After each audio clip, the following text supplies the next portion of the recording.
Welcome back to Asinine Radio, a weekly podcast where we talk about music, and, well, that's pretty much it.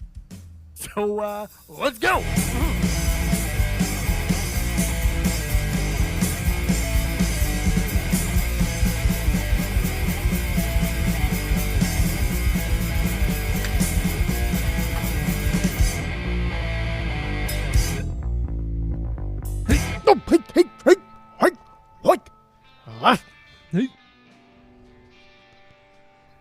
This is Asinine Radio. This is the weekly music podcast where every week we get into a different band, different artist, and we break down one of their records.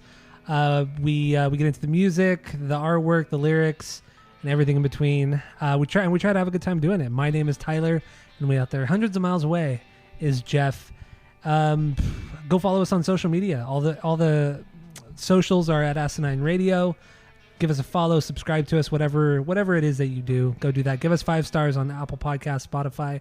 Please go do that. That helps a lot. Share it with your friends too. Spread the word. Spread the gospel of Asinine Radio. So that's all I got for the boring intro. Let's jump into it, Jeff. What are we doing today? Change the record. We are doing Does This Look Infected? Does this look infected? Gotta say it has the That's question true. mark. Come on, man. Land of the Free? Come on. Does it look infected? Does this look infected? Okay. Yes. Sum 41.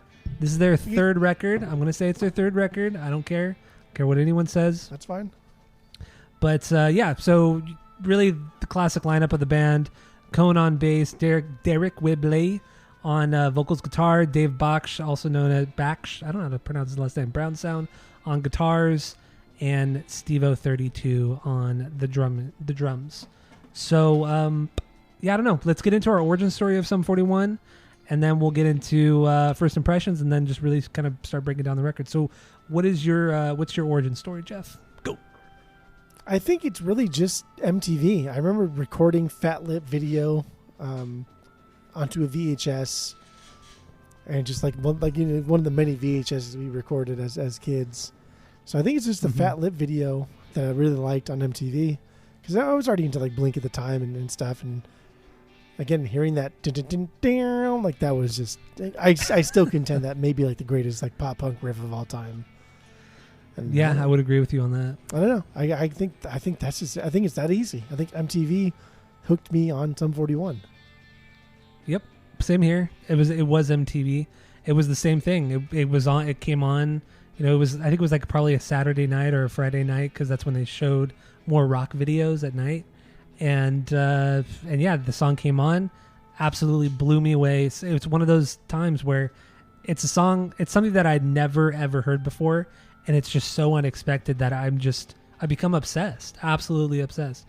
So I recorded the video, and then I would just watch it on repeat, just watch the goddamn video. And the Pain for Pleasure part at the end was so rad. Yeah. And friend of the pod, Sean, and I, we would just sit there and watch this video endlessly, along with a bunch of other music videos we had recorded. But this is one of the big videos that we would constantly watch. And yeah, so that's my origin story is the Fat Lip Video. Just this is keep going with the Fat Lip Video here for a second, but it was also fun because of the interaction in the liquor store beforehand, the little rap thing they would do. Rap. Because they wouldn't always do that. MTV would not always play that portion of the video. So sometimes, like when I'm sitting there in front of the TV waiting to press play, because I know the Sum 41 video is coming up, and if record, you mean? Yeah, record. I said pray, record, pray, yeah. Record, pray. So like I would hope that part would come up, and didn't always. So I lost my train of thought there. But the initial part of the video is fun, even though it's from Half Hour Power. That's fine though. True. Yeah. But yeah, who cares? Who cares, man? But yeah, it is good. It's fucking Canadian fools over here. These little pop punk Canadian fools, right? Like, come on. Yeah. It's so good. I forgot to say too, we're in Canada season right now. We're Canada season. We are week 2 of Canada season. We got 4 weeks of this of Canadian bands. So started with Rush. Now we're doing Sum 41, and I'm not going to spoil the next 2 weeks. But Canada, oh Canada, Canada is alive. Yes. So yeah, then let's get into your initial thoughts on Does This Look Infected from Sum 41. So what do you got? Go. So it's funny because like it wasn't until just recently in the past like 5 years that I really buckled down and liked Iron Maiden. But I've always liked that part in Fat Lip where like Maiden and Priest were the gods that we praised. And I was like, oh, who is Maiden and Priest? Like those are cool fucking names. Like that's awesome. And then like I learned later on, we were like fucking what were we like freshmen at best, right? Maybe not even there. We're still like middle school, eighth grade. Yeah, transitioning to high school. And like I wasn't listening to Iron Maiden or Judas Priest, and I still don't listen to Judas Priest because they're weak. But I don't know. So like getting into that was fun. But when Does It Look Infected came out, we were already in high school. This came out in the same year that the world champion Anaheim Angels won the World Series. So 2002 was a good year. And I think like what really did it for me was two things. One was the Hell song, and then two was Thanks for Nothing. Like the Hell song, the opening track, and then Thanks for Nothing. Like two kind of different songs, but also both very, very heavy in comparison to like Into Deep. And a lot of the stuff from, I said Into Deep weird. Into Deep. You did say that really weird. Into Deep. I'm still saying it weird. I don't into like deep. it. Into Deep. It's almost like the too deep part is one word. Into Deep? Yeah, it's like you're saying like so nice. Like you're cutting off. It's like what we I don't always like that. do. It's weird. It felt weird. As soon as I said it, it felt weird. So anyway, my first impressions of Does It Look Infected was like, this is heavier than Into Deep and Fat Into Lip Deep. and stuff from All Killer. Even though I wasn't that familiar with All Killer because it just came out the year prior. And so I'm not as familiar with that then as I am now. But I love this. I love this as soon as it came out because this was the hardest pop punk that I have heard. And this was kind of like my introduction to kind of metal music. I wasn't listening to metal at We're this not time. a metalman. I was not. I definitely wasn't like a thrashman. The most kind of like aggressive thing I had listened to. What, you don't like thrashman? It just sounds weird. It's a weird sounding one. I was a Trashman fan, right? Like Trashman. like Surfing Bird. Like I liked that song. And I knew what that song was at this point. But like I wasn't into like the harder stuff at this point. That was the hardest thing that I listened to was like AFI. AFI was kind of like the hardest band that I listened to. Or like I think System. it was. You listen to System. That is, no, that's true. When did no? Because I didn't listen to System really until Toxicity. That was And that 01. was 2001. Yeah. Yeah, I guess you're right. But still, But still, like you weren't a metalman. You exception really to the rule rather than the rule itself. Like Metallica, no way. I did not listen to Metallica until very recently. Until like 3 years ago. Yeah, well, 4 years ago. So calm down there, guy. Oh shit! I don't know what your question was, but that was it. I don't know either. That was the answer to the question. I don't know you asked. No, that was what your first impressions of Does This Look Infected were. Yeah, You kind of went off on a little bit of a tangent, but that's fine. That's what we do. We're just two dudes shitting around. So. All right, my initial thoughts on here. I mean, I've liked this record from the beginning. I was obsessed with All Killer No Filler. I actually never bought All Killer. I had a burned copy of it. I don't even remember who burned it for me. Oh, it was Jessica, friend of the pod, Jessica, my high school sweetheart. She bought the CD, she burned it, and then Sum 41 was her favorite band for like 2 years. She wore that. I don't know if you remember, but she wore that Sum 41 hoodie every fucking day. You remember that shit? Had like the pentagram and shit on it. I honestly remember her wearing a hoodie all the time, but I don't remember what the hoodie was. It was the Sum 41 hoodie. She wore it for like 2 years straight. But I do remember her in a hoodie all the time. Yeah, that black Sum 41 hoodie. Like to the point where it's like, why the fuck are you wearing a hoodie, dude? It's like, it's hot as shit outside. You don't need a hoodie. We're in Southern California. You don't need a hoodie ever. It's 100 degrees out, yeah, in the summer, but you got that black hoodie on with pants, you know. But anyway, what was I saying? Oh, Does This Look Infected? When this record came out, I was totally stoked on it. But the thing that caught me first was the video for Still Waiting, because I still am a huge Mad TV fan, and I'm an even bigger fan of Will Sasso. So at that time, you know, my friend of the pod, Sean, and I, we were always quoting Will Sasso and shit from Mad TV. And then all of a sudden, Sum 41 come out with a new video and Still Waiting, and Will Sasso's in the intro as the douchey record executive. And I remember watching it for the first time and just I was just dying laughing. It was so over the top and so stupid, but Will Sasso nailed it. And then the video itself is just so funny. It's poking fun at the bands at the time. You know, I mean, I'm getting into whole different things here, but yeah. they went on tour with the Strokes at some point. But yeah, then the font with the S kind of going both ways. That's the Strokes. But they had talked to Julian from the Strokes and asked him like what he thought, and he was like, yeah, it's fucking hilarious. You're right. Like there is a bunch of bands that came out the same exact time. The White Stripes, the Strokes, the Hives. What was the other one? Led Vines. Zeppelins. The Led Zeppelins. They all came out the same exact time. But it's the number of bands are out. What is it? Sum 41, Green Day 75. Yeah. So fucking dumb. Dude. I mean, for those that don't know, we quote Will Sasso constantly on this fucking podcast. God, all the goddamn time. Love Will Sasso. But yeah, anyway, you're right. Yeah. So that was my intro was to this album. And my first impressions on this album was the video for Still Waiting.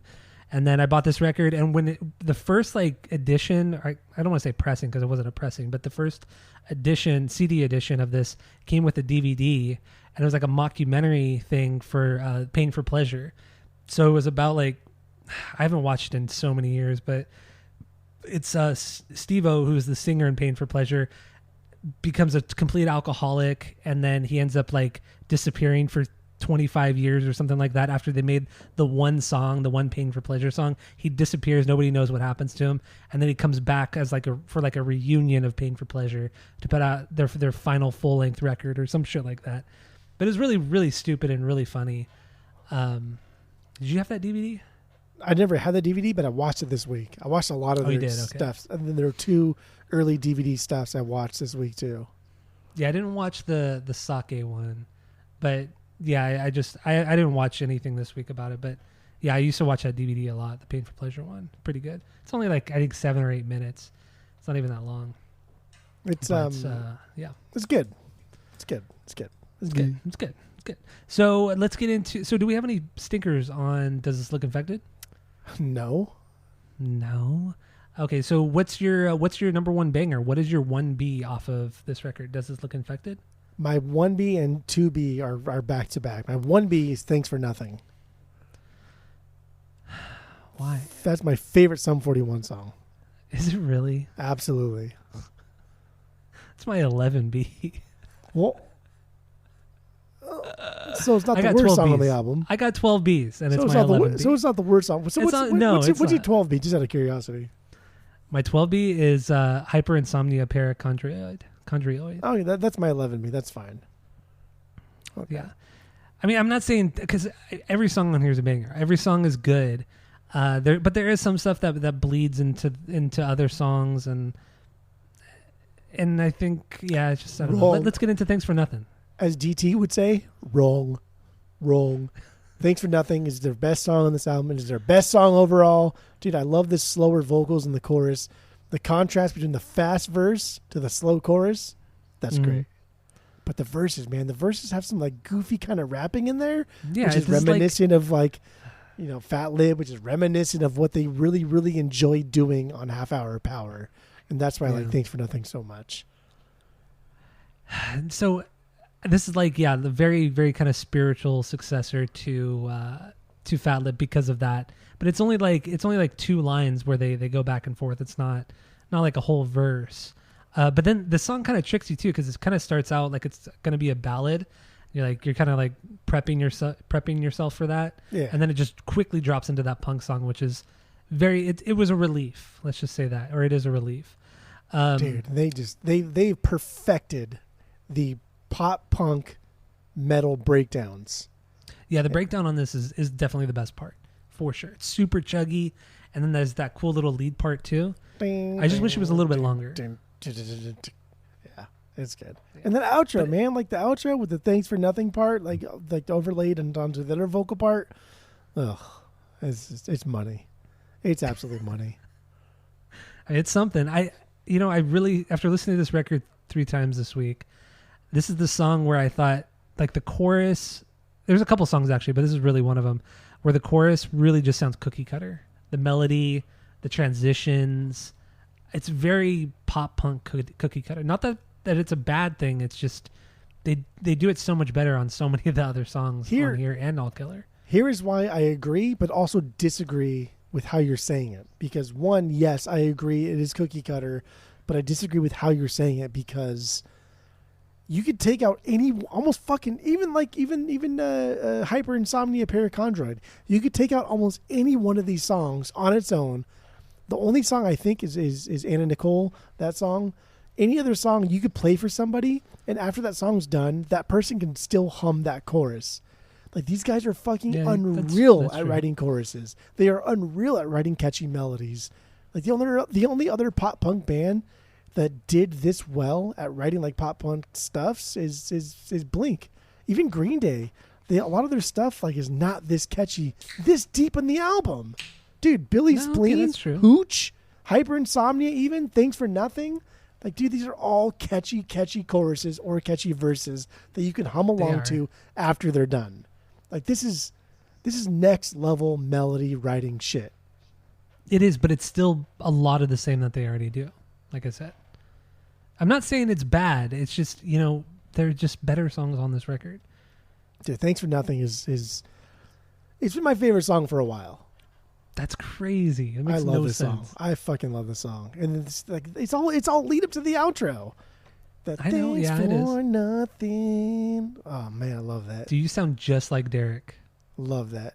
Derek who? Sound just like him. Derek Whibley. Derek Whibley. Derek Whibley. That's how they talk in Canada. That's true, they do. We're experts on that country. Yeah, whatever. That's my 1B. I don't care. You would have. Oh, and bringing it back to Will Sasso, he's also Canadian, so that's also fun true. too, because we are in Canada season right now. Anyway, so let's we good. What do you have lyrically on Thanks for Nothing? This was, sorry to say, a big old piece of lime pulp.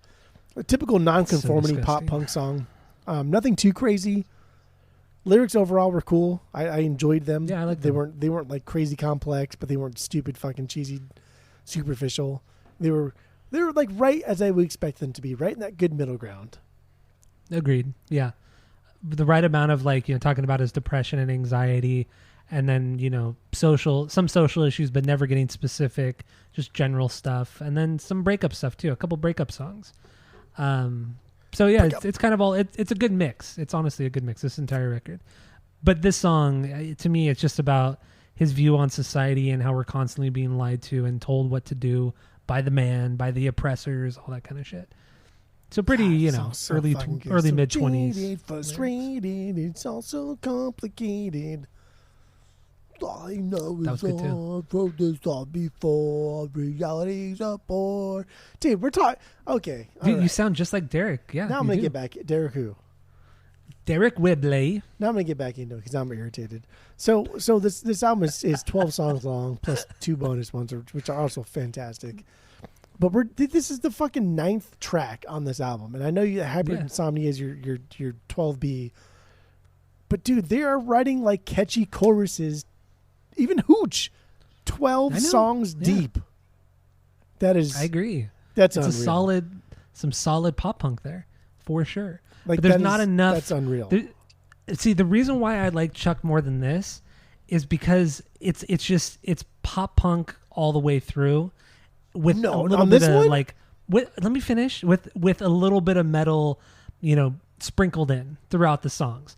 But with Chuck, it's just like, if you're getting hit, like I don't know, it's just I can't even. I don't know how I'm trying to explain this. You're not far off there. I don't think this is 100% pop punk. I think they do a couple songs here that have zero pop punk in them, but I think like at heart, this is a pop punk album that is incorporating metal, which Chuck is more like a metal album that is incorporating pop punk. But they thing. But man, those fucking ballads, dude. I know, I get it. How do you explain those ballads? How do you explain those ballads?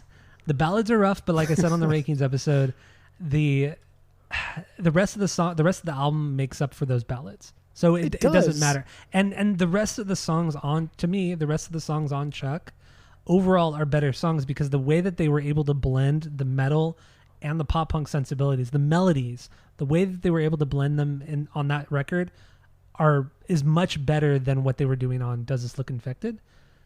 Way better. So many things about what you just said I don't like. The biggest thing is the fact that you're consistent with the question mark at the end of your sentence of does this look infected? That's the name of the record. I'm just so annoying that you're consistent in that. I don't what is oh man. Okay, so one, what is your favorite song on this one? And two is if the Anna Nicole is cute, or a cunt. Is a cunt. If that is in your top 5 bangers, then I'm done. I'm gonna call it. Buckle up, baby boy. No, Anna Nicole is a cunt. Is my number 8. So okay, calm your tits. Calm your tits, boy. That is my least favorite song on the album. That's stupid. Ugh, you're exhausting. Anyway, my number 1 is Still Waiting. So I'm still waiting for this world to stop hating. Can't find a good reason. Can't find up to believe. And then that ring out, that bring. Drone out. Oh my god, dude, it's so good. Dude, the intro is that little so riff is fucking goofy. It's so goofy. Absolutely love it because it turns into this like rad like pop punk metal thing, right? Yeah, it's not metal pop punk. It's pop punk metal.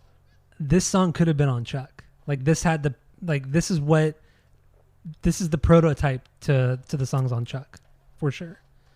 But yeah, I really hate songs that start out with like a palm muted guitar and just the singer singing over it. I usually hate it, but it works in this song and I cannot explain why.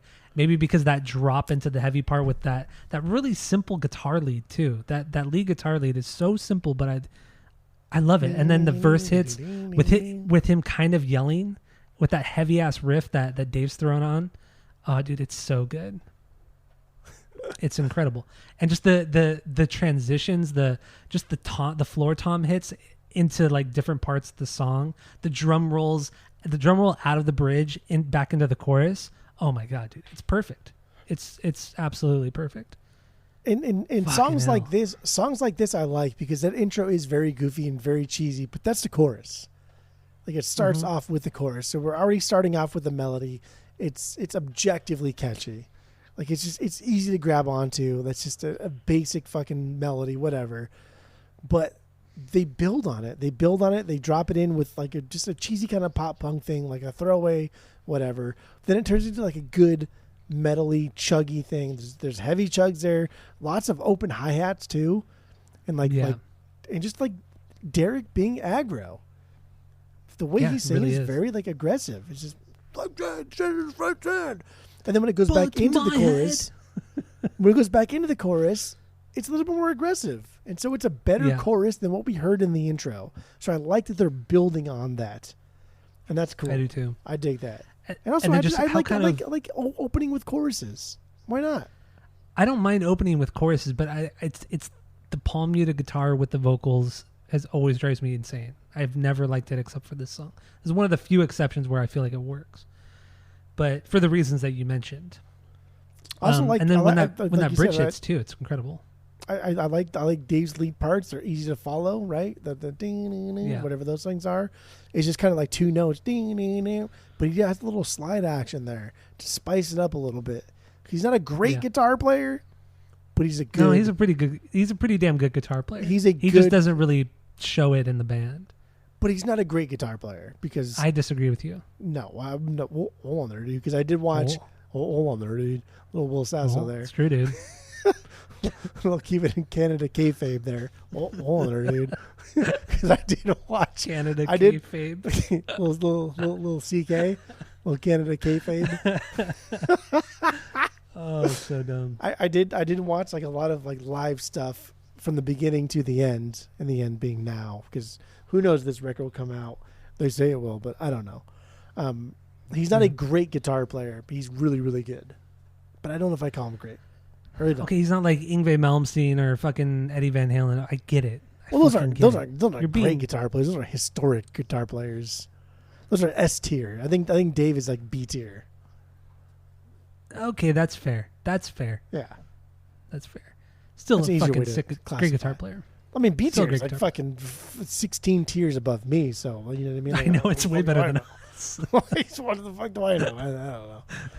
But then, like, also, like, this is a proper pop punk breakdown. It has everything a hardcore or even like metalcore breakdown should have, but it's pop punked out. I think, like, Yeah, at their kind of best, chaotic too. at their best, these guys do like the quote unquote pop punk goes. This is pop punk goes breakdowns. Like, it is fucking Yeah, perfect. I would say so. And still waiting I for my lo- 4B. This is a perfect pop punk goes breakdown. How is it so low? Wow, that's straight up silly boy talk right there. 4B. This is Elite Four. This is Final Four. It should be your number one. No. It should. I also the simplicity of the transition, the transitions in the bridge too. Just the single snare hit and then it drops into it. I love it. It's so simple, so fucking simple. And then he finishes it off with the drum roll out of the bridge into that chorus. Steve-O, I honestly, he's a really underrated drummer, and it's a shame he doesn't get more recognition because everything he does from Half Hour until Chuck is fucking fantastic. His fills are insane. I mean, and that's why he's one of the fill-ins for the Vandals when Josh was away, because he's an incredible fucking drummer. He's totally underrated. Here's what I think about Steve-O. I don't think he's like a great drummer, but I think he is fantastic at making the song sound better by playing he's the a good drums. songwriter. Yeah, he's a good songwriter. Because he knows He's a how to drummer. make these metal songs sound more metal, even though he's not really doing much except just like sticking to the basic formula that is just so hard for other drummers to do because they want to just be their own thing. Yeah. I don't know. He's just a very basic drummer, but he just fucking knows how to play to the song and knows how to make everybody else sound fantastic. And he's okay with just being the drummer. And like because of that, I love him. I think he's a love little his bit record. better. I think you're being a little too hard on the guy. I He's think not, but he's technically not that great. Like he wants like live stuff. he and is a like, good drummer. That he's not like fucking Joey Jordison fucking kind of crazy good like that. He's a solid drummer with great fucking fills, a great songwriter on top of that when it comes to the drums. Like kind of like Dave Grohl. Dave Grohl is an amazing drummer. Technically speaking, he's good. He's wonderful, but it's his songwriting capabilities. And I would kind of equate Steve-O to Dave Grohl in that sense. They have great parts. They write great parts on their drums. But like the difference, obviously, there is you take all of the music out except for the drums, and like, do you know that's Dave Grohl? Like, yeah, you could tell Yeah, some of the stuff that yes, he's of done course. for sure. Do you know that's Steve-O? No. But it's what I'm saying is it's kind of in that same vein. I'm not saying he's as good as Dave Grohl because he's not. That's silly. That's just silly. But it's the same idea. He's good. He's good in the band. He's good. He's good. Man, He's nice. good. All right. So what do you have lyrically on Still Waiting? I also want to say that there was a video that Derek broke down this song, Mhm. and like watching that video, like it was on the Genius site. Did you watch the video? I didn't watch it. No. Dude, it was just like Derek was breaking down like the actual recording part of it, and they showed a picture of the computer with all the tracks, and oh my god, dude, there were so many fucking tracks. The chorus alone has 8 different vocal tracks, Oh my god. and like maybe that's why I kind of like I pegged it down a little bit because he was going through and he's like, oh yeah, in this part there was like 3 tracks just for the pick slide, and he was like really kind Oh of my proud of God. it. And it kind of was like, dude, like, come on, man. That's That's a dumb. little bit lame. That's yeah. dumb. You guys Like, are I get way it. too. You're way too young for that. You're way too new for that. I mean, I get layering. It can really help a song. It can really add to a song. But that's for this kind of band and this kind of song.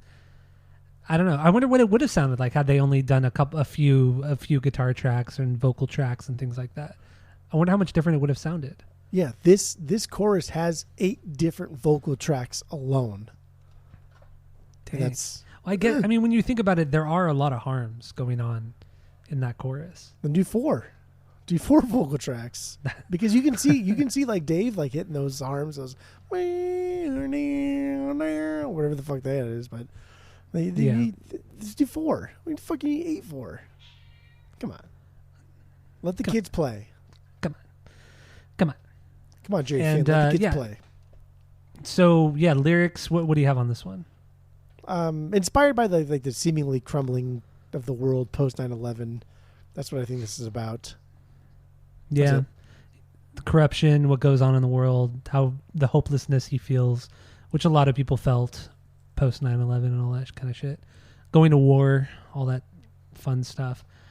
So that's what. Yeah, I agree with you. That's what it's about. And then just touching upon the video once again. The video is just, it's so silly. It's so stupid. The giant sign behind them that says the Sums. It's just perfect. It's perfect. The Will Sasso introduction is perfect. And then on that DVD I mentioned, there's I think it's on YouTube as well, but there's all the outtakes from the Will Sasso part too. So there's like a bunch of other things that he said. Nothing hit quite as hard as what's in the actual video, but there's some funny stuff in there too. So go check that out on YouTube. This is also kind of like, besides Underclass Hero, which I think is just even like a joke album. This is like the last time they were really like pop punk. This is it. I would agree. It's done. Yeah. Where it felt like it was real. It wasn't derivative. Derivative. Right? That's a good word, right? Derivative. For that album. That's a good word. It really was, Yeah. man. Absolutely. Okay, so your number one was Thanks for Nothing. What is your what's your 2B? Well, I said my 1 and 2 were back to back. So what do you think my 2 is? I don't remember. Well, my 1 was Thanks for Nothing. My 2 is Mr. Amsterdam. Really? Mm-hmm. Man, you're something. That's my 7B. I am something. Mr. Come on. First of all, this intro, fucking dumb as fuck, but so good, right?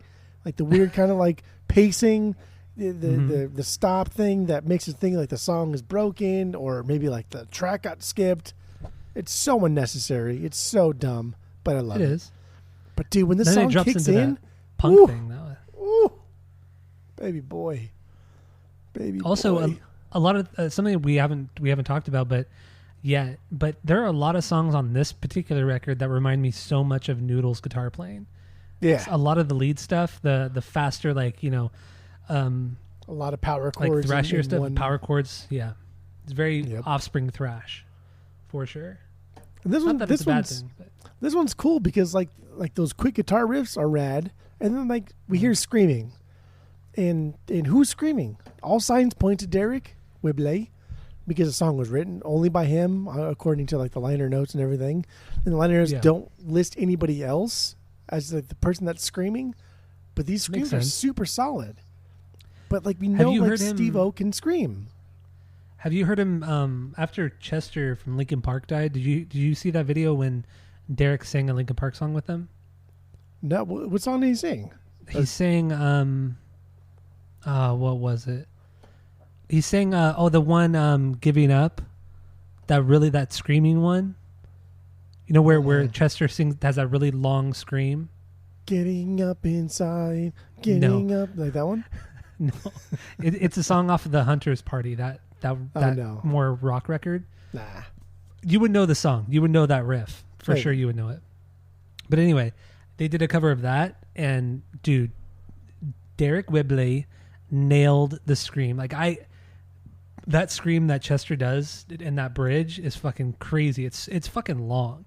He screams for a long time. Like that holds that note for a really long time. So Derek can scream. Nailed it. Yeah. Oh yeah, Derek can scream. He sounds kind of like Chester too. It's weird. But go check out that video. Yeah. Okay. I think the song is called Giving Up. He has a little rasp to his voice. He has a little like gritty, like guttural thing, kind of like in like that lower end. Yeah, he does. But I don't know. I guess I've just never listened to him scream or yell. Because even like the Painful Pleasure stuff, it's always Steve-O. Yeah, he's the one who screams, and he does like the high pitched scream. Yeah, the that Bruce wail. Dickinson scream. Yeah, so dumb. Rob Love Halford it. Scream. Yes, right. Yeah, that's a better comparison. Boring. But the verses in Mr. Amsterdam are solid too. That really thrashy kind of riff, fucking solid. It drops into the chorus, and the chorus itself is wild. I mean, Like you were saying, it starts out with that pop punk thing, then briefly drops into that really heavy riff with the screaming, and then the bridge. The bridge to me is the highlight of this song. Absolutely. Because this is like their homage to Metallica from like And Justice for All, like that era of Metallica. The way that Steve-O is playing the drums, it's very Lars during that album cycle, and just the riffage and everything is very, very Metallica of like late 80s. Yeah. This song's perfect. It's that ending part that elevates us to a beyond banger. Like it is unreal. And again, I've not listened to metal music that long because it's annoying. And I still think a lot of parts of it are annoying. But I listened to a lot of Judas Priest and Iron Maiden in the past 5 years. And damn, dude, it's here. This is it. Like these guys grew up listening to that music. And don't forget, like early 2000s, this is when like metalcore music is really coming into form, right? True. Like all these like big metalcore acts are dropping into their own and incorporating like thrash and hardcore punk and doing like metal stuff. And not these guys. These guys just fuck it. Even though As Lay Dying just dropped like an album, and like their first album was like 2000-ish, 2001 maybe. Yeah, I think so. Yeah. These guys are like, nah, we're gonna kick it back to like 80s metal music and do like the super harms, the dueling guitars, and it fucking shows, man. It fucking shows, and that's why this album is so important. It's so iconic. It's so great, is because it's not following like the trends, and it's just still keeping pop punk alive, but also digging a little bit deeper, bit deeper than like New Found Glory ever did. And New Found Glory like got into the heavier stuff very often, but not like this. Not like this. Not even close. Not even close. And they could, heavier stuff if they wanted to, they could. The heavier stuff that New Found Glory dropped into was more metalcore, was more hardcore. It wasn't like 80s thrash metal or anything like that. I mean, look at the International Superheroes of Hardcore. Yeah. That the side project band of them, their hardcore band. I mean, that was a straight up fucking awesome hardcore record, but it wasn't metal. It wasn't this kind of metal, so I don't think that's a fair comparison. And the heaviness, yes, but not the style. No, I don't think it's a style at all. I think that's what I'm saying. That's why this record is so important, is because this is not the birth of metalcore, but this is when like the world is really looking at metalcore and saying, "Oh, metalcore is selling albums. This is something that is we should be recognizing." And these guys could have done that, and these breakdowns could have been metalcore, but they weren't. These were 80s style, like just metal music. Iron Maiden and Judas Priest are the two biggest one that comes to mind. And Judas Priest with the dueling guitars. Even though I really just don't like fucking Judas Priest at all. I just don't. But I do recognize like the dueling guitars in metal. That's like the first. Like Judas Priest did that shit. Like nobody else was doing that. They did it well. Thin Lizzy did it, but that was like rock, and that was a little bit later, a little bit after, same time. But then like Iron Maiden, dude, like a lot of the stuff like Bruce Dickinson was doing, they're doing here. Yep. And it sounds the same. And they're incorporating pop punk into it. Like, god damn, man. It's good. It's good, man. It is very, very good. So what do you have lyrically on this one? I don't know what song we're doing. Oh, Mr. Amsterdam. It sounds like a guy who hates the world, or thinks like the world's going to shit, and just like giving up hope. Yeah. That's it. It's another song about his hopelessness because of the world around him, the shitty world around him.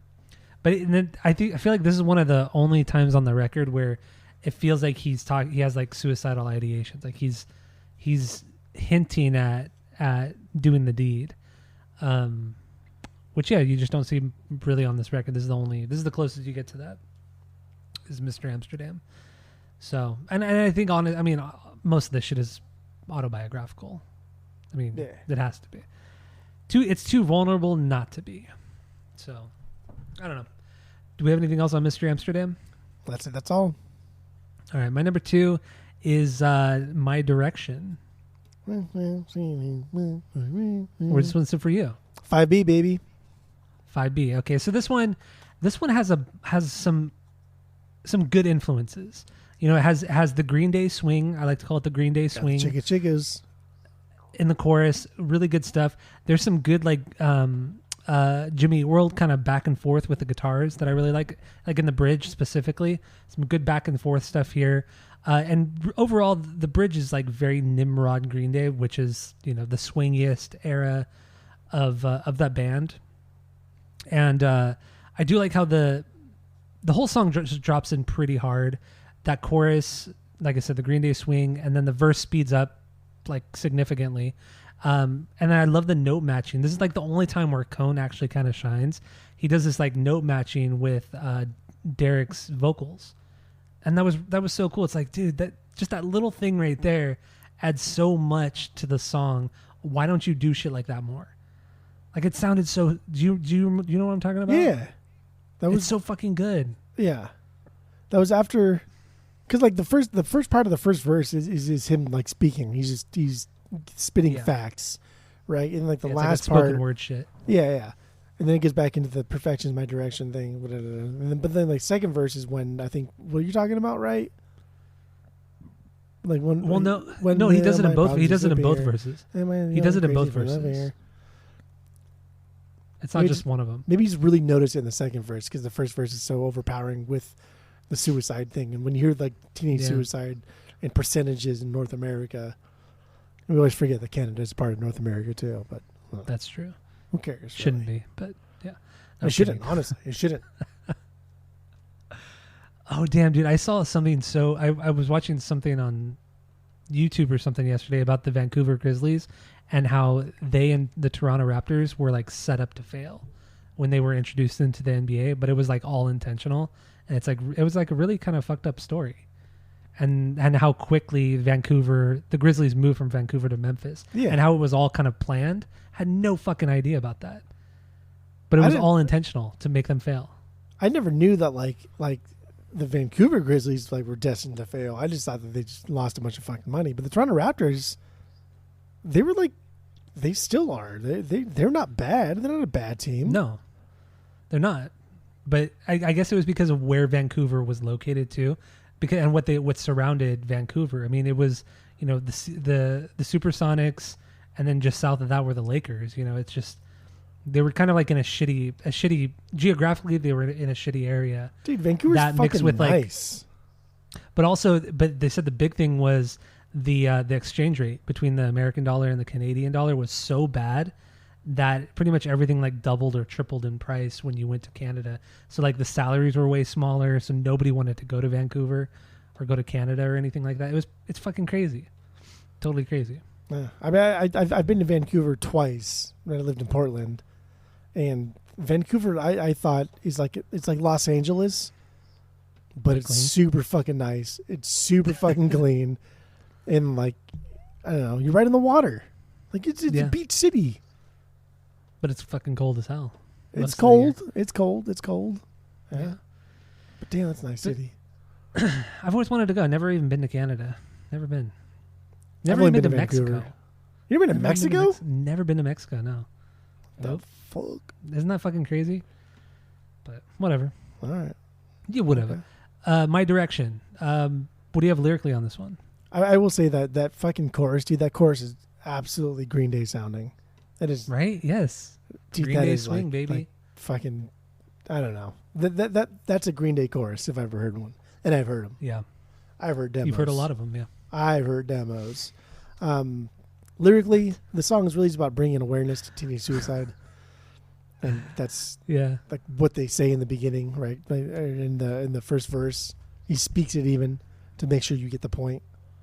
Yeah, and outside of that, you know, it's kind of him saying how people who are really depressed like this, they put on a mask, they put on a face, showing people, oh, you know, I'm fine, I'm doing okay, but deep down they want to kill themselves. So I think that's also part of the lyrics too. And it's I mean, I was trying to like get more deep on that topic, but it's just like post quarantine, post pandemic, post COVID. It's like, dude, kids are fucked, man. Yeah, I know. Kids have no chance. Kids have no fucking chance. It's fucking I hate terrible. to have kids. Fuck. Shit. Anyway. That's good. That's good. Moving on. What do you got for your 3B? Third 3B. banger? What am I 3B? I know it's not Still Waiting because you're stupid. But what is it? Why do I not have a 3B? I have two 4Bs. That's why. That's why. Okay, so my two 4Bs are still waiting and the Hell Song. So I guess I could choose one of those to be one of my 3Bs. I'll choose the Hell Song. 3B are still waiting. No. Yeah. Still waiting through 3B. Hell Song is 4. So let's get into Hell Song. Yeah. I mean, that's like, my okay, 4B. obviously, opening up this album with that riff, that's cool. It's not quite as catchy as Fat Lip, right? But it's still great. Yeah. It's still kind of showing us like, hey, this is the band that we used to be, but this riff isn't quite just like a major scale. It's not goofy. It's a little bit deeper, a little more complex. Not that much more, but a little bit. But I like how Derek sings over the riff too, and like the transition in the chorus. I love that shit. I love it. The very Blink pop punk riff. It's good. It's a good way to start out the record. Well, actually, the whole record starts out with him hawking the loogie, spitting it. Yeah, and then the riff kicks in with the drums. So this did not hit me until today, but go back and listen to the chorus of the Hell Song, and then go listen to the chorus of How You Remind Me by Nickelback. They're very, very similar. Ew. Very similar chorus melody wise. Hell Song is a little bit faster in tempo, obviously, but the melodies are very, very similar, and that made me mad. Hell Song sounds like Nickelback's. Which one? How You Remind Me. How you. I mean, and specifically, what part? The chorus. The chorus in How You Remind Me and the chorus in the Hell Song are very similar. All right, to my notes. It's tempo wise, it's different, obviously, but yeah, the melodies are pretty similar, and that made me mad because I was singing along to Hell Song today, and then I started singing How You Remind Me, the chorus in that, and then it dawned on me, and I got mad. So, I got Nickelback what on the part? Like the part of me wanna agree. I don't know if it's for sure. I can't even try to explain it. You remind me of what I really am. Not on you, we're sorry. That song's catchy as fuck, man. That's a catchy fucking song. I know right it there. is, and it gets stuck in your head too. Yeah. Oh, it's so annoying. Fuck those people, man. That's a catchy song. All right. So this song, also in the verses in the Hell Song, it's just the big palm muted chugging verses. I really do like that part. But really in the context of like what they normally do, it's a pretty subdued song. Like there's no like peaks and valleys. It's just kind of, I don't want to say monotone, but there's no build to the song really at all. But it does everything. It does everything, but it doesn't. It's a thesis statement. It's a perfect thesis statement for the album, right? It is, yeah. Dude, Derek's got aggro vocals. Like Steve-O's like slaying away at the fucking drums. And he does a lot of that cool like open hi-hat thing where he's kind of just keeping the beat, but then hitting those like open hi-hats to I don't know, drive that like metal sound forward. And it's got a great solo. It's cute and even has some like layering to it to mimic like the Judas Priest boys. Yeah, some dueling guitar parts too. Yeah, but it's super fucking quick good. because they're not really that great at it, but they don't need to be that great at it because there's a bunch of kids like fucking showing us that they like Judas Priest, and that's cool. Exactly. Like dude, Dave has some really like cool descending scales in the chorus parts too. That like that stuff, he's doing it as the lead part. I don't know, and like the ending part, the ending's just a ton of different styles. Yeah, it is. A ton of different stuff's going on. It's cool. God, that chorus though. That chorus it's so catchy and it's so kind of big. It has this very soaring sound to it. It's because the chorus is like three parts. It's the part of me want to agree with for sure. Then suddenly that's the second part, and then it's the last part, and then it says I don't know. I don't know. I don't know. So the Hell Song. This also had a video. The video is goofy. It's stupid. It's just them essentially playing with dolls. Yeah. There's some Korn dolls in there as well. Those little Korn action figure dolls. Yep. All kinds of shit. NSYNC dolls. And yeah, it's just silly. It's fun. It's so amateur, but it has charm. It really does have charm. This and the really little is. Tech This really is one of their best videos. Yeah. Straight up. For how because DIY it's so it is. Fucking stupid. It's so really beyond is. stupid. And this is a band that just made a fucking ton of money. They have a ton of fans, and they did this. They're like taping cigarettes and shit to like action figures. Like it's dude, this is a good video. I love this video. And they're recording with just like a normal like fucking camera, like a camcorder. It's a skate even- video. nothing This is a professional, fucking yeah. skate video. Yeah, it is. And you can see strings on everything when they're making the skateboarders like fuck around and stuff. Like it's dude, this is a good video. I love this video. It's a really good video. Not as good as Still Waiting, but it's up there for one of their better videos. I think this is top 3 like their best videos. Top It 2. is top 3, yeah. It's top 3. Yeah. It's Still Waiting, We're All to Blame, and Hellsong. I Top 3 don't right know there. why like still waiting video is so it's just because of the one part. Like I don't like why The is Will, I just think the video in general is really funny. Like the stupid little mannerisms that they have. They're just the mocking of bands like The Strokes and The Hives is just they fucking nail it. Especially Steve-O, the way he's playing the drums is very like much like how the Hives have that kind of Very, that like, jerky proper- movement. He's very the proper. proper His back is jerkiness. up straight and his Yeah. arms are kind of flailing around, but he looks super bored on the drums. Exactly, yeah. I think it's just a really well made video and it's funny. So Okay, that's okay. it's good. It's good stuff, man. You think Oh, wrong Pain things, for Pleasure. That's fine. Actually, the video for Pain for Pleasure isn't that great. It's just the song's so good. But And the video is very much as if you, and if you imagine like what the video would look like for a joke band called Pain for Pleasure singing a song like that, the video is exactly what you imagine. that's true. It's great. It's solid, but it's nothing like. And it's obviously an afterthought to them doing the Fat Lip video because it's the same people, everything, same set. Are those real? So like, because you mentioned Korn's in the Hellsong video. Mhm. Are those real action figures of Korn?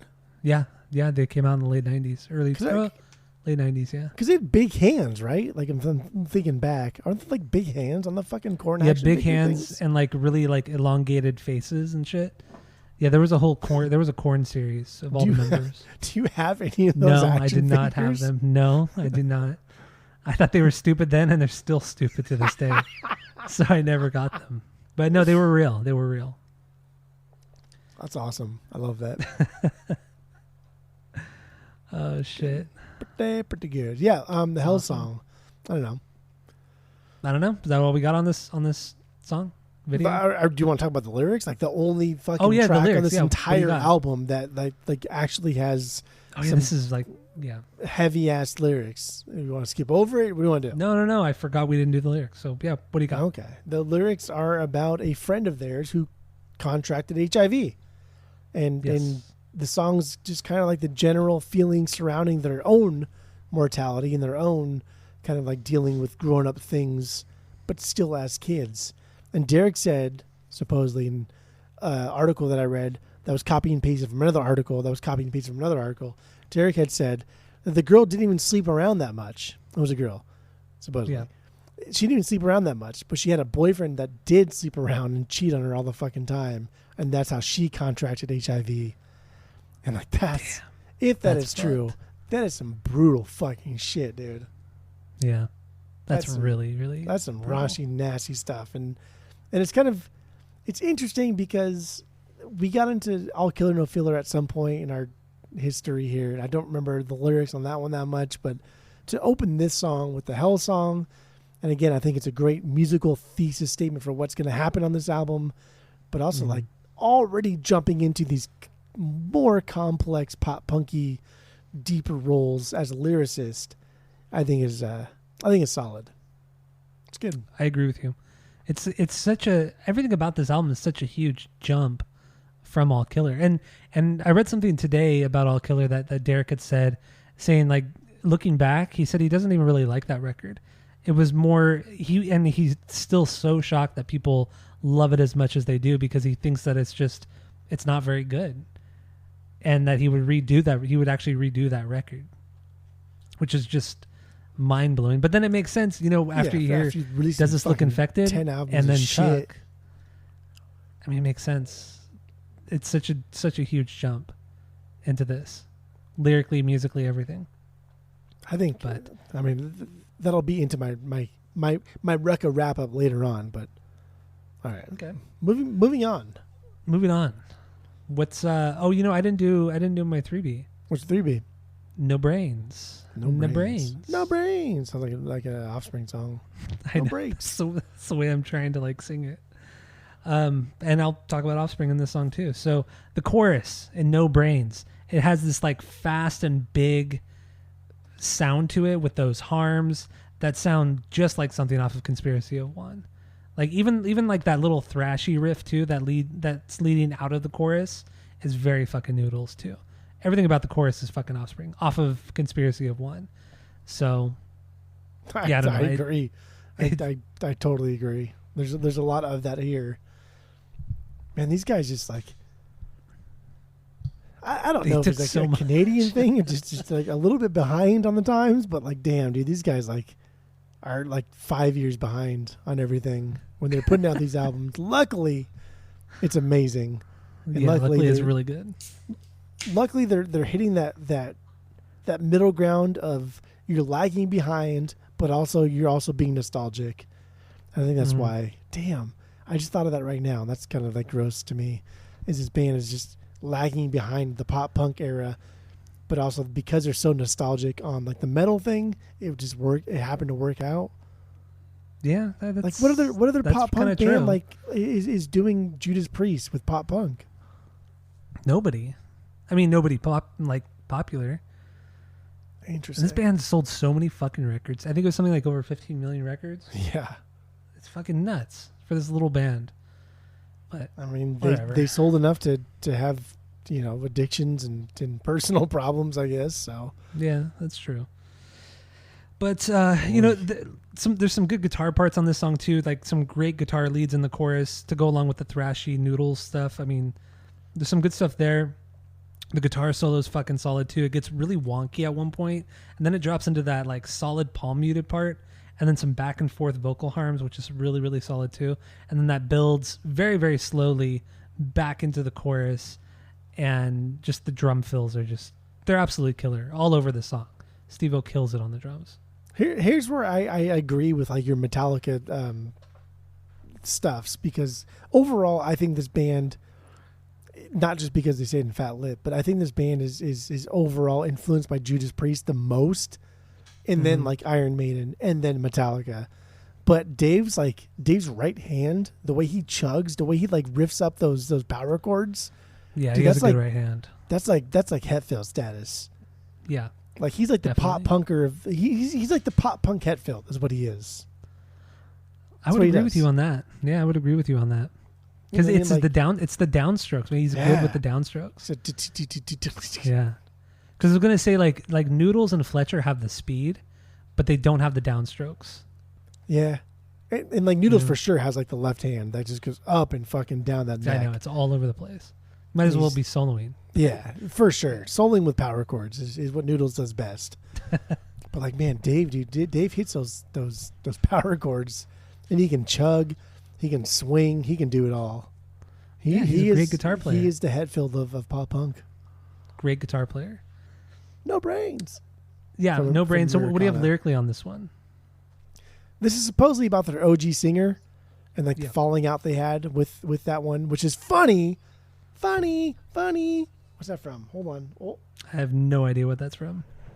Oh, from Boondock Saints, when Rocco's shooting one of those guys. Remember, he's saying "funny man."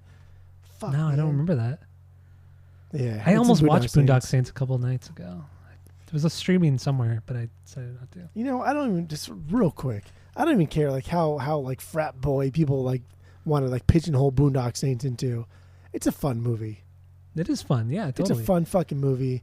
The writing I think is perfect for that movie. The music Yeah. matches. I think everything about it is great. Don't care. I agree. But anyway, it's funny because their manager that they became very intertwined with and became like a long-term manager for them.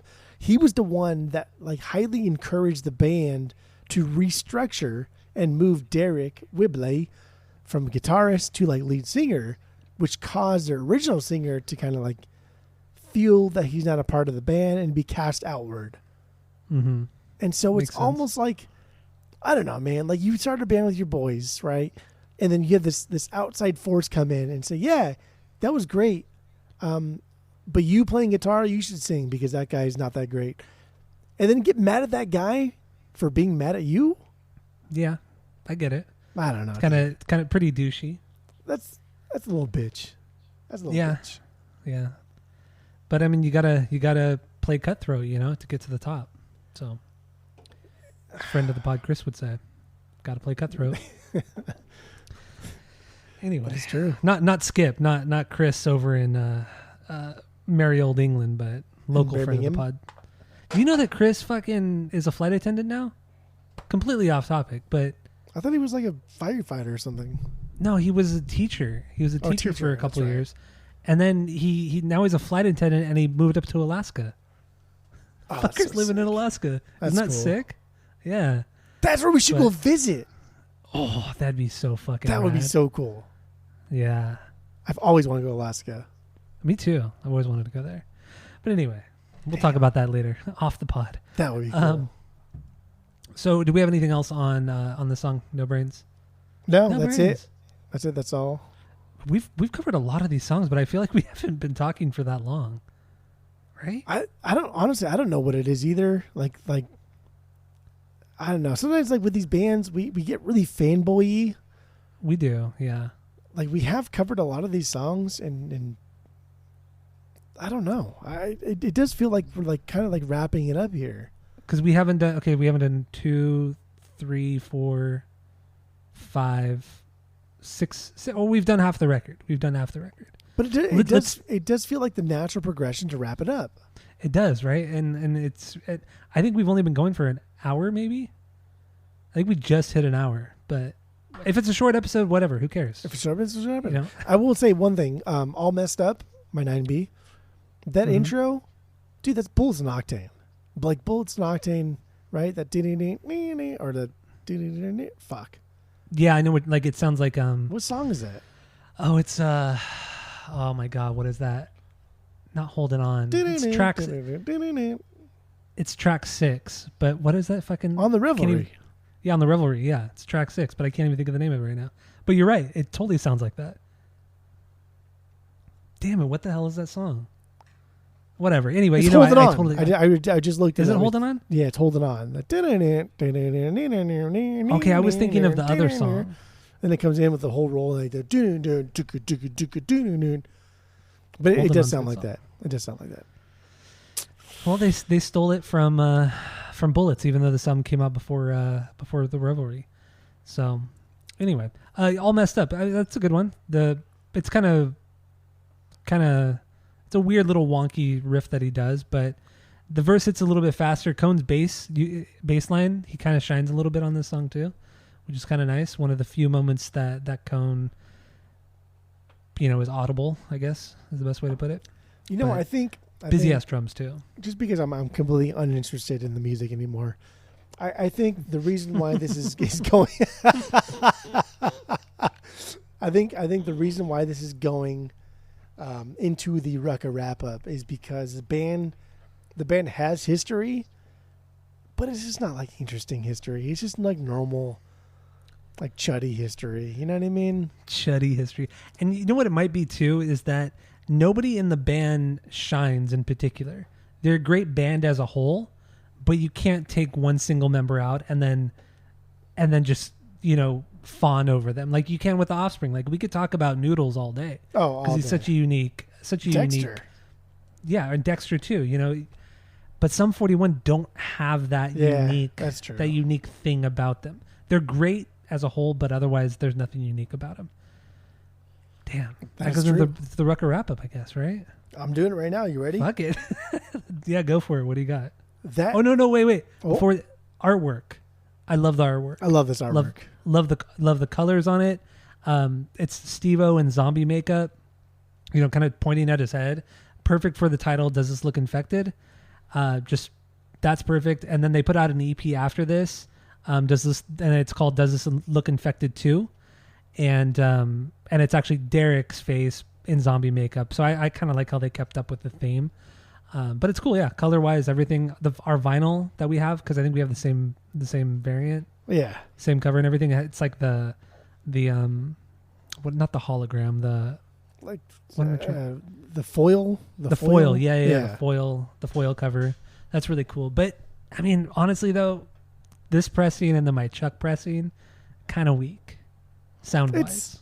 It's a little flat. It's a little flat. Yeah, a little flat. You know, the first time this great is ever variants. pressed on vinyl was 2013 by SRC Vinyl, and the SRC edition comes with Rain and Pain and the World War VII part 1 and whatever it is. Yeah. Which are great B-sides, great metal Yes, B-sides. like really, like Rain and Pain. Like you gotta have fucking Rain and Pain on there. Yeah. And so The World War VII song is like almost 6 minutes long. yeah, It's a fucking banger, dude. It's absolutely. a great. Like what I've never understood about Steve-O is that why has he never started a true metal band? Like him and Dave as a metal band would be just fucking Slay. would fucking be awesome.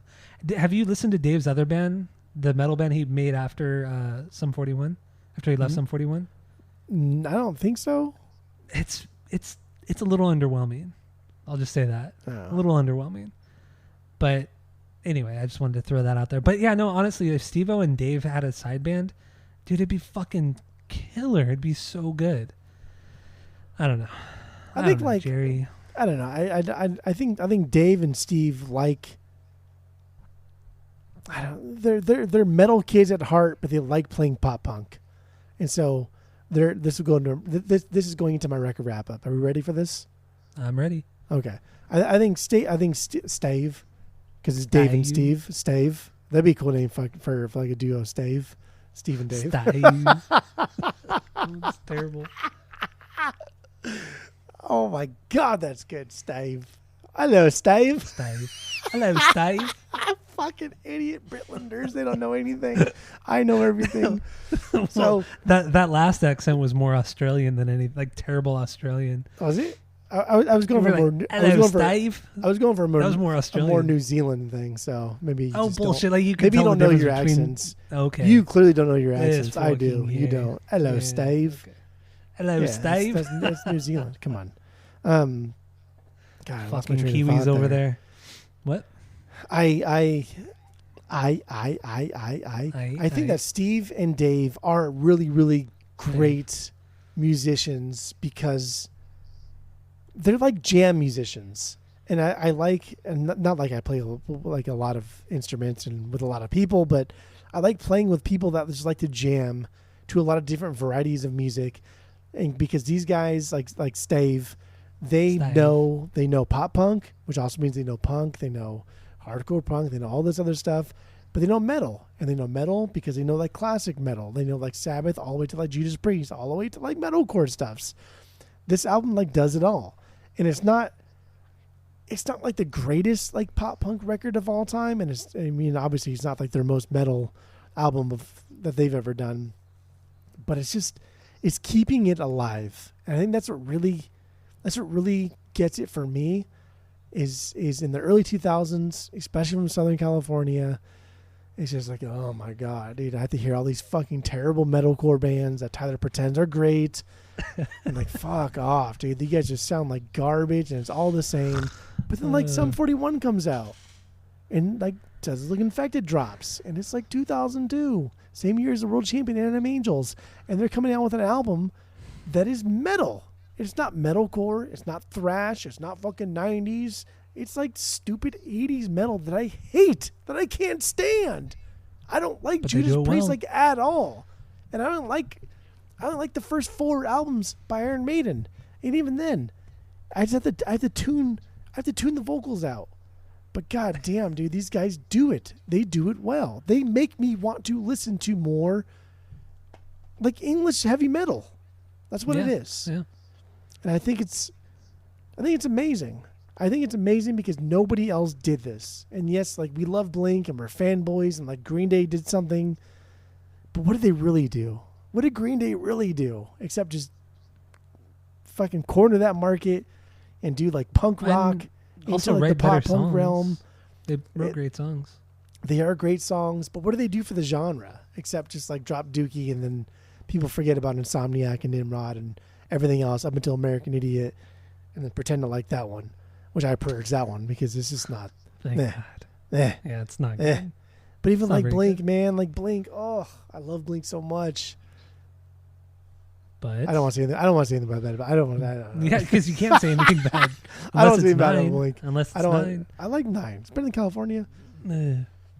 But like Sum 41 is progressing the genre. Sum 41 is trying to do something for the genre. And the same with that, like Newfound Glory was trying to do something for the genre. They just weren't that great at it.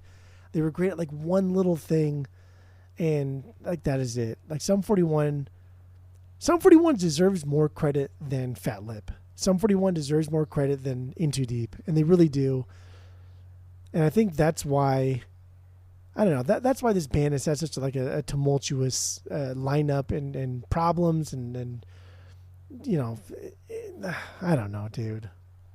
I don't want to get too nasty and mean about it, but Sum 41 just deserves more than they've gotten outside of Fat Lip. They really do.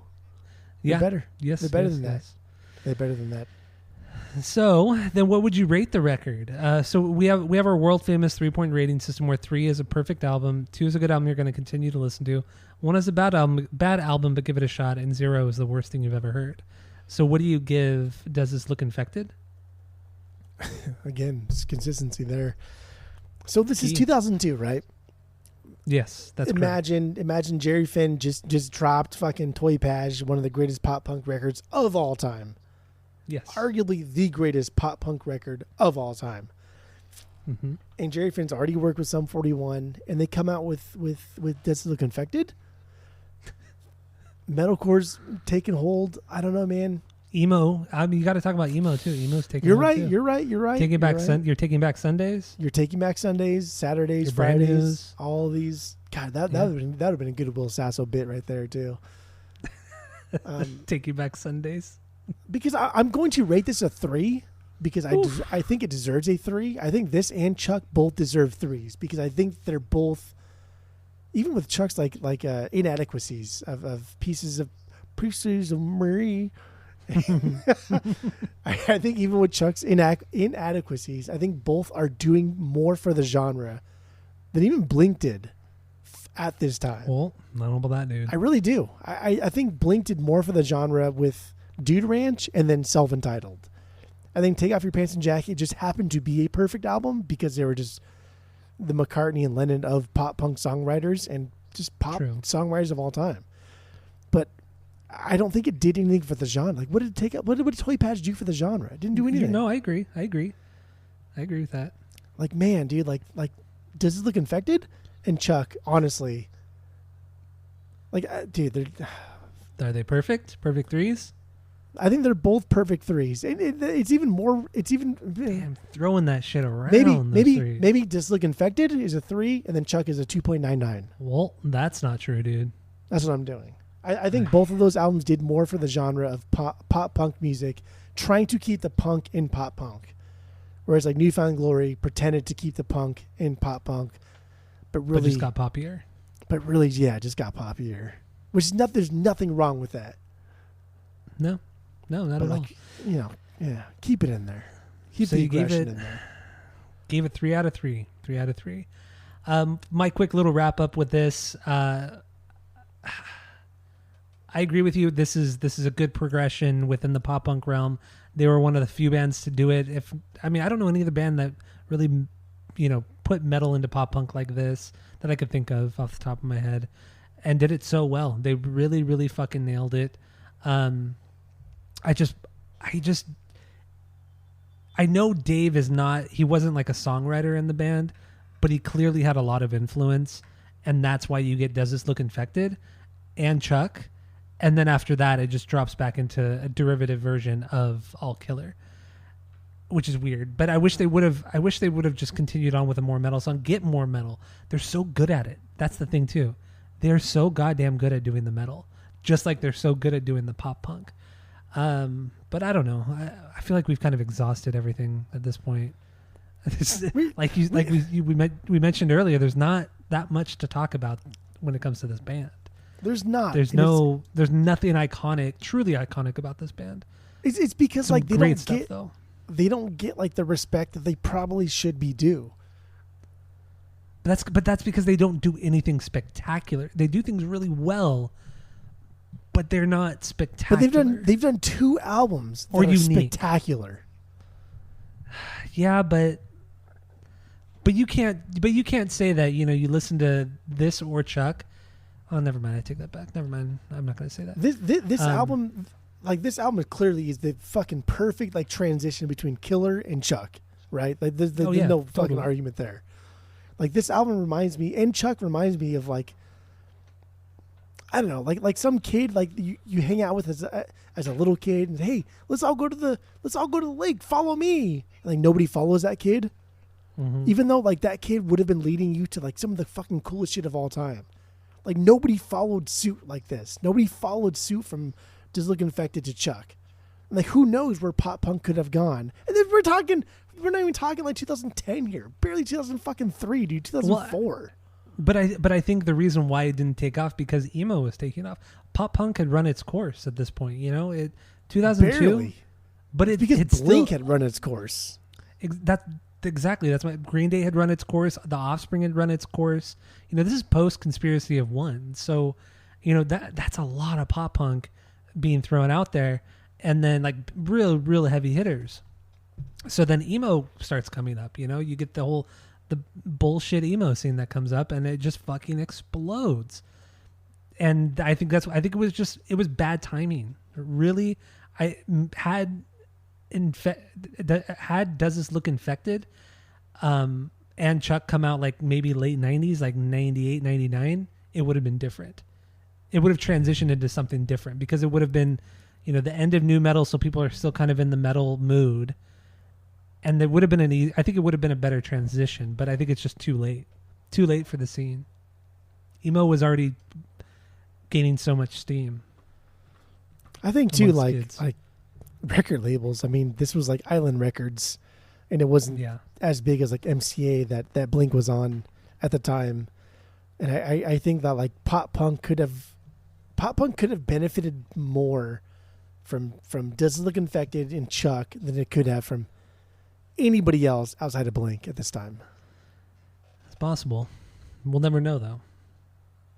We'll never know. But anyway, yeah, you know, I'm just going to give this record a perfect 3 out of 3. I don't give 3s out very often. I give this and Chuck a perfect 3 out of 3. I don't care because they're perfect. I give Chuck a records. 2.99, but that's fine. Because you're stupid. But, you know, that's the way she goes. So, yeah, 3 out of 3 for me and 3 out of 3 for you on Does This Look Infected? Great record. Good stuff. I don't know. Do you have anything else? That's it. That's all. All right. Canada season is going strong. Stay tuned next week. It's going to be barely halfway done, baby. I know. Next week's going to be a smaller episode. Let's just say that. A hint. Small. You know, I'm going to give another hint. It's going to be a smaller episode, and it's going to be a soundtrack. Okay. So guess that one. We're still very young in the Canada season here, so we'll see where we go. Nobody's going to guess. No, Skip's not going to be able to guess this soundtrack. You know he's not. Well, anyway, if he just heard what I said, he'll be able to guess it. Well, okay, so why do you highlight it more? Come on. I don't know. Anyway. Because I'm too giddy. I'm giddy. Too giddy. I'm giddy like Giddy. Idiot. All right. Thank you all for listening. Go to Spotify, Apple Podcasts. Give us 5 stars, 5 stars only. Please go do that. Thank you for listening. And that's it. That's all. Actually, both of our next 2 we've given away in this episode. That's true. all. Here we go. There we go.